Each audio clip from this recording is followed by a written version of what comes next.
கர்த்தருடைய பரிசுநாமத்துக்கு ஸ்தோத்திரமும் மகிமையும் உண்டாவதாக.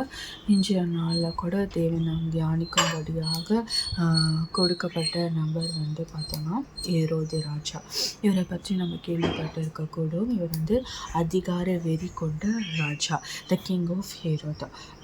இவர் இயேசு கிறிஸ்து பிறந்த காலத்தில் யூதேயாவை ஆண்டவர். இவர் ஒரு ஏதோமியர், அதாவது ஏசாவின் வம்சம்.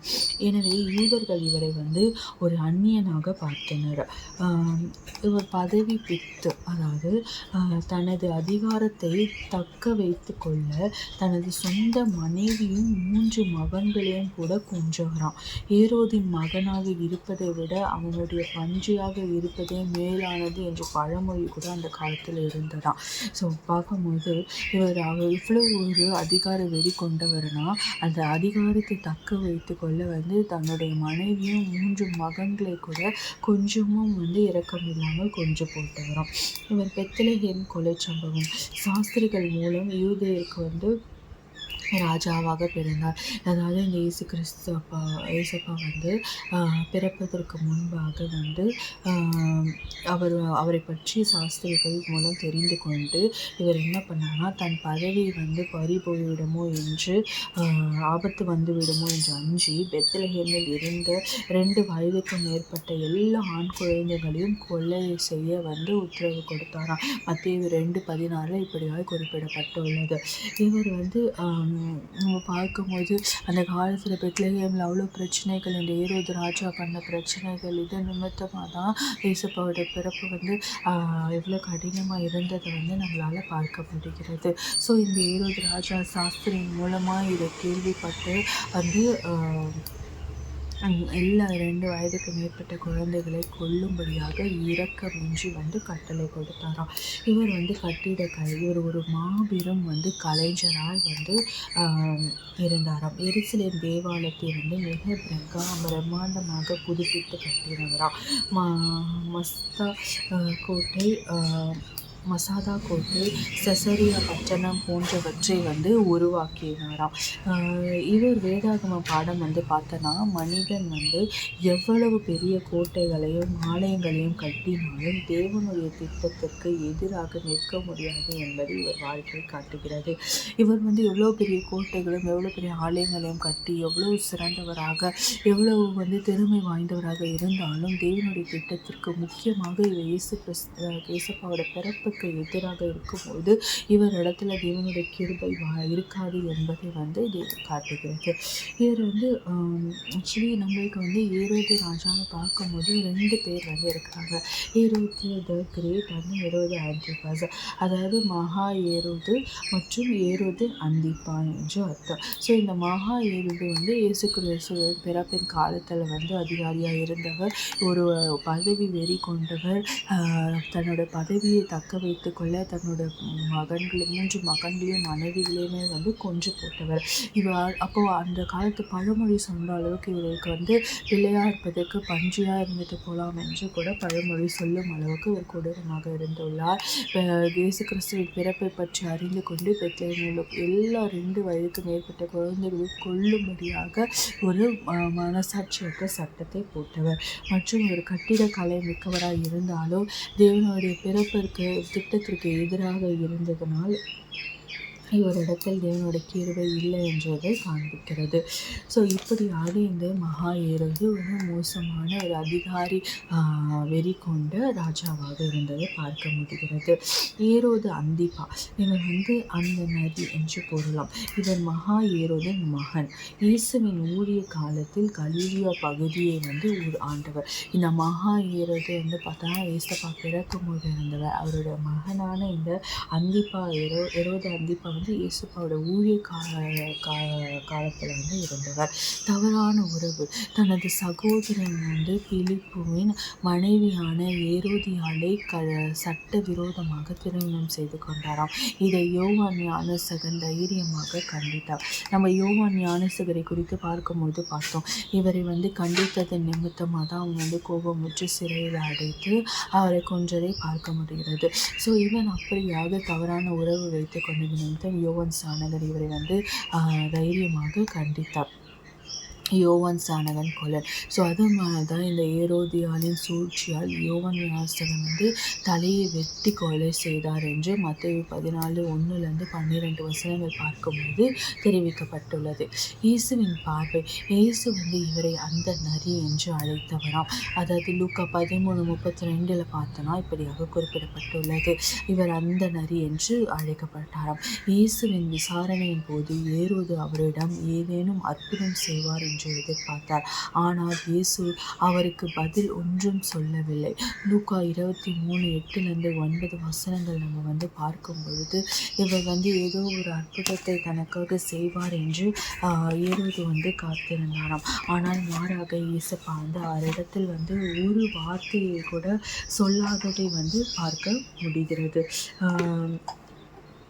அதாவது நம்ம லூக்கா 23:8-9 பார்க்கும் பொழுது அந்த ஏரோது இயேசுவை குறித்து அநேக காரியங்களை கேள்விப்பட்டிருந்ததனால் அவரால் செய்யப்படும் அடையாளத்தை பார்க்க வேண்டும் என்று விரும்பியதனாலும் அவரை காணும்படி வெகு நாளாய் ஆசை கொண்டிருந்தானாம். அந்தபடி அவரை கண்டபோது மிகவும் சந்தோஷப்பட்டு அந்த காரியங்களை குறித்து அவரிடத்தில் வினாவினானாம். ஆனால் அவர் மறுமொழியாக அவனுக்கு ஒன்றும் சொல்லவில்லை அப்படின்ற காரியம் லூக்காவில் குறிப்பிடப்பட்டுள்ளது. ஆனால் இதை பார்க்கும்பொழுது இந்த பிரதான ஆசாரியரும் தேவ பாரரும் அவர் மேல் பிடிவாதமாய் குற்றம் சாட்டி கொண்டே இருந்தார்களாம். அப்பொழுது ஆரோது தன் போர் சேவகரோடு அவரை நிந்தித்து பரியாசம் பண்ணி மினுக்கான வஸ்திரத்தை அவருக்கு உடுத்தி அவரை திரும்ப பிலாத்துவினிடத்துக்கு அனுப்பினான் என்று பார்க்க முடிகிறது. அதாவது நம்ம அப்போ இயேசுப்பா சிலுவையில் அடைப்படுவதற்காக இங்கும் அங்கும் அழைத்து செல்லப்பட்டார்ல. அப்போதுதான் இந்த ஏரோது ராஜா ஏசப்பாவை குறித்து அவரிடத்தில் அவரோட அற்புதங்கள் அடையாளங்களை கேள்விப்பட்டு அவரிடத்துல வினாவின போது ஏசப்பா ஒன்றுமே சொல்லாமல் அமைதியாக இருந்தாரா.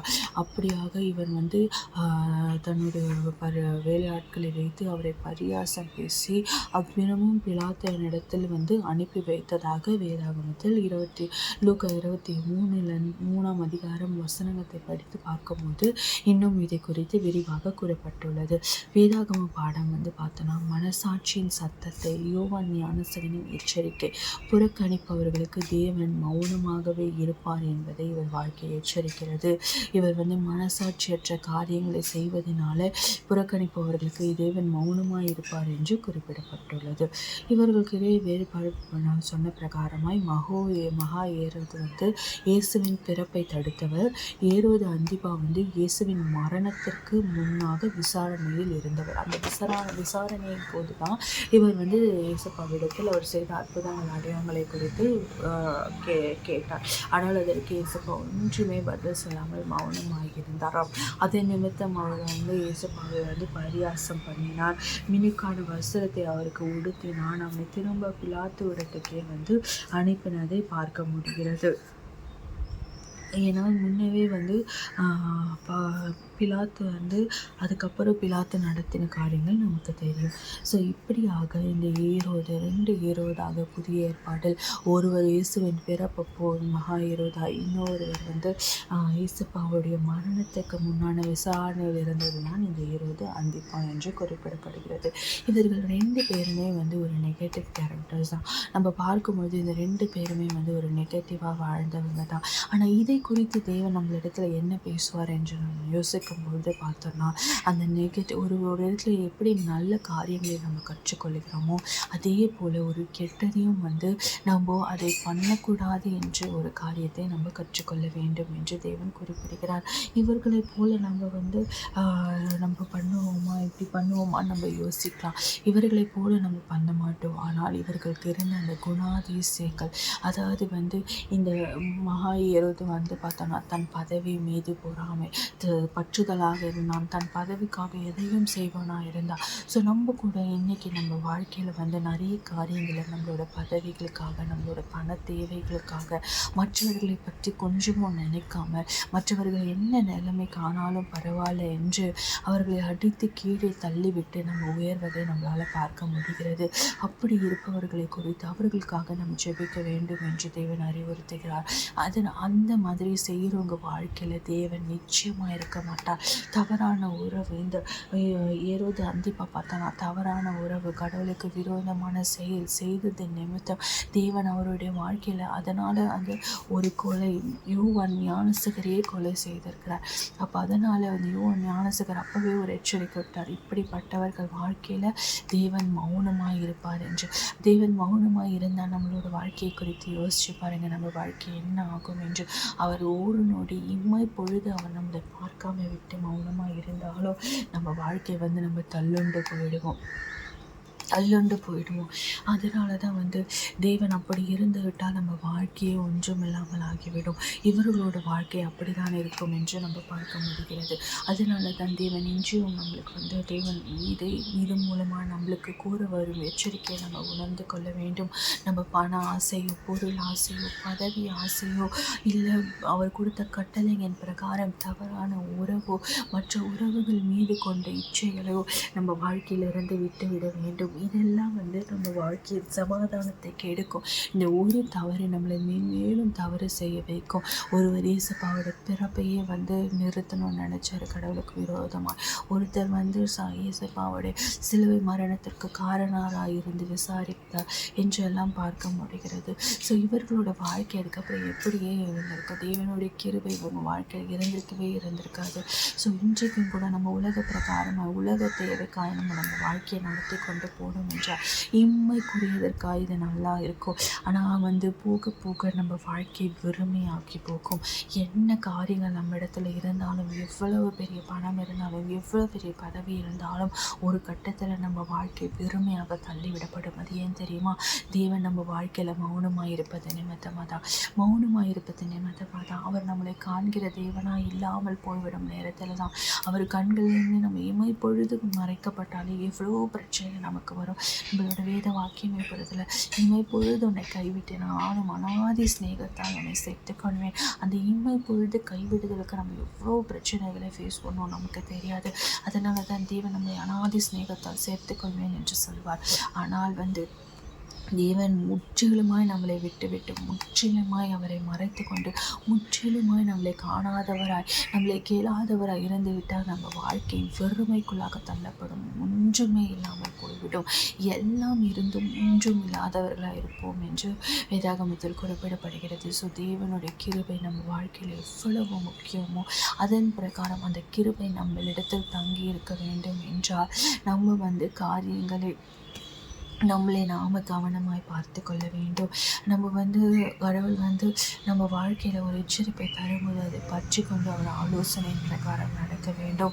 அவருக்கு பிரியமில்லாத அவர் பாவிகளை நேசிக்கிறவர் தான், பாவத்தை வெறுப்பவர் தான். ஆனால் ஒரு கட்டம் வரைக்கும் அவர் பொறுமையாக இருப்பார். இந்த மாதிரி அவர் அருவருக்கு தடுக்க காரியங்களை நம்ம செய்யும்பொழுது தேவன் அதை மன்னிப்பாக. தேவன் ஒரு கட்டத்தில் நம்மளை கைவிட்டுட்டாருன்னா நம்மளால் ஒன்றுமே பண்ண முடியாது. அதனால் நம்ம வாழ்க்கையை நம்ம எச்சரித்து பாதுகாத்து கொள்ளணும். நம்ம வாழ்க்கையில் நம்ம கவனமாக இருக்கணும்னு கடவுள் சொல்கிறாரு. நம்ம இது ஒரு சின்ன ஆசை தானே அப்படின்னு நம்ம ஆரம்பிப்போம். ஆனால் அதுக்கே நம்ம அடிமையாகி விடுவோம். அதனால் கடவுளையே நம்ம விட்டு விடுவோம். அப்படிப்பட்ட சூழ்நிலைகள் நமக்கு கொடுக்கப்படும். ஸோ அதனால தான் நம்ம எந்த உலகத்தரமான காரியங்கள் மீதோ நம்மளோட கவனத்தையோ நம்மளுடைய ஆசைகளையும் வைக்காமல் அதில் நம்ம எச்சரிக்கை உள்ளவர்களாக இருக்கும் பொழுது தேவன் நம்மளை ஆசீர்வதித்து வழி நடத்துவார் என்று நம்மளால் பார்க்க முடியும். இந்த ஏரோதுகளை போல நம்ம உலக பிரகாரமான காரியங்களுக்கு நம்ம வாழ்க்கையை அடிமாக்கி கொள்ளாமல் தேவனில் நம்ம நிலைத்திருக்கும் பொழுது நிச்சயமாய் தேவன் நம்மளை மகா பரிசுத்தத்தினால் நிரப்பி ஆசீர்வதிப்பார். இந்த மாயான உலகத்தில் நம்ம வாழ்வது கடினம் தான். நம்மளுக்கு நிறைய ஆசைகள் வரும், நம்மளுக்கு நிறைய பிரச்சனைகள் வரும், போராட்டங்கள் வரும், நம்மளுக்கு நிறைய சூழ்நிலைகளை நம்மளோட டெம்டேஷன் அண்ட் ட்ரையல்ஸ்க்கு அண்டர்கோ பண்ணுவோம். ஆனால் அது எல்லாத்திலும் இருந்து விடுவிப்பது யார் தெரியுமா? நம்ம தேவனால் மாற்றம்தான் முடியும். ஒரு காரியம் நீங்கள் அவங்களோடு இருக்கும்போது, தேவனோடு இருக்கும்போது, தேவன் உங்களோடு இருக்கும்போது ஒரு சிறிய தவறை நீங்கள் செய்ய நினைக்கும் போது கூட தேவன் அதை எச்சரிப்பார் வேணாது என்று. அது அந்த எச்சரிப்பை நம்மளால் நல்லா உணர முடியும். அந்த எச்சரிப்பு நம்மளுக்கு உணர்த்தப்பட்ட அந்த மாத்திரமே அதிலிருந்து நம்ம வெளியே வந்துட்டோம் வச்சுக்கோங்களேன். நிச்சயமாய் தேவன் நம்மளை ஆசீர்வதிப்பார். ஆனால் சில நேரங்கள் அந்த எச்சரிப்பும் தாண்டி நம்ம செய்வது நிமித்தமாக தான் நம்ம வாழ்க்கையில் பெரிய பாவங்களை நம்ம செய்ய கிருபையாக இருக்கிறோம். நம்ம செய்யும்படியாய் தேவன் நம்மளை விட்டு விடுகிறார். ஏன்னா நம்ம தேவன் நம்மளோடு இருப்பதில்லை. அவர் உங்களுக்கு எச்சரிப்பை கொடுப்பார், நிச்சயமாக கொடுப்பார். அதை நம்ம பற்றி கொண்டு உலகத்துக்கான உங்களுடைய சுயத்தினால் அல்லாமல் தேவனுடைய கிருபையினால் நீங்கள் நடக்கும்போது நிச்சயமாக பாவங்களுக்கு விலக்கி தேவன் நம்மளை பாதுகாத்து கொள்வார். அவ்வளோ பாவம் நிறைஞ்ச ஒரு ஊரில் தான் தேவன் தன்னுடைய ஊழியத்தை தொடங்கினார். அவர் இருந்தார். ஆனால் அந்த பாவத்தின் மத்தியிலும் தேவன் பரிசுத்தமாக இருந்ததை நம்மளால் பார்க்க முடிகிறது. ஸோ அதே போல தான் நம்மளும் அவரோட குணாதிசயங்களை நம்ம பாவம் நிறைந்த பூமியில் இருந்தாலும் நம்மளோட தேவைகள் அதிகமாக இருந்தாலும் நம்ம அதுக்கு அடிமையாகாதபடி அவையெல்லாம் நமக்கு கீழே இருக்கும்படியாய், தேவனுக்கு கீழே இருக்கும்படியாய், தேவனே நம்ம மேலே உயர்ந்து இருக்கும்படியாய் நம்ம இருந்தோமானால் எந்த வித பாவமும் நம்மளை நெருங்காது என்று நிச்சயத்தை நம்ம பெற்றுக்கொள்ளலாம். ஜெபிக்கலாமா? நேற்றும் இன்றும் மாறாத என் நல்ல தகப்பனே அப்பா, இது நல்ல வேலைக்காய் கூட ஜெபிக்கிறோம் அப்பா. இன்று நாளில் கூட அப்பா இந்த நின்று அப்பா விரோதிகளை குறித்து நாங்கள் தியானிக்க முடியாது. நீ கிருபை பாராட்டின தயவுக்காய் நன்றி. அவங்க வாழ்க்கையில் இருந்து அப்பா நாங்கள் கற்றுக்கொள்ள வேண்டிய பாடங்களை அப்பா நீர் எங்களுக்கு போதித்தமைக்காக உமக்கு நன்றி அப்பா.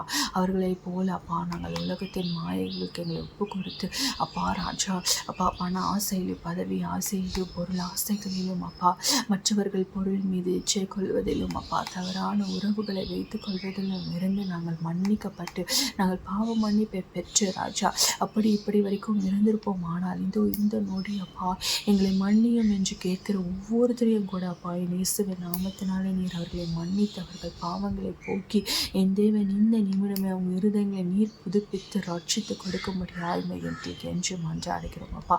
இந்த நாள் தொடங்கி அப்பா உமக்கு பிரியமானது எங்களுக்கு கற்றுக் கொடுங்க. உமக்கு விரோதமான காரியங்களை நீங்கள் எண்ணத்தின் அளவும் சிந்திக்காதபடி நீர் பாதுகாத்து கொள்ளுங்க அப்பா. நீர் அப்படியாய் ஆவியானவரை கொண்டு எங்களை எச்சரித்து எங்களை ஆலோசித்து எங்களை வழி நடத்த வேண்டுமாய் கூட ஜெபிக்கிறோம். எங்கள் வாழ்க்கையில் எங்கள் வழிகளையும் நாங்கள் பாதுகாத்து கொண்டு நடக்கும்படியாக நீர் பெருகவும் நாங்கள் சிறுகவும் இருக்கும்படியாக நீர் எங்களுக்கு கிருபை பாராட்டுங்க. வழியை நாங்கள் பற்றி கொண்டு நடக்கும்படியான ஞானத்தினால் எங்களை நிரப்பியறலுங்க அப்பா. இந்த பாவங்களில் அப்பா உலக மாயைக்கு எங்களை நாங்கள் ஒப்பு கொடுத்துடாதபடி என் தேவனுடைய வாழ்க்கையில் நாங்கள் நிலைத்திருக்கும்படியாக உங்களுடைய சத்திய வேதம் எங்கள் இருதயத்தில் ஊற்றப்பட்டு நித்தம் உங்களுடைய பிரசனத்தை நாங்கள் உணர்வதன் மூலம் உமக்கு பிரியமானதை செய்து எங்களை நாங்கள் காத்துக்கொள்ளும்படியாக இருக்கிறது பாராட்டுங்க. அப்படியாய் நீர் எங்களோடு இருந்து எங்களை வழிநடத்த ஆசீர்வதிங்க, பயன்படுத்துங்க. என் மீட்பரும் ரட்சகருமாக இயேசு கிறிஸ்துவின் ஜெபிக்கிறேன் நல்ல பிதாவே.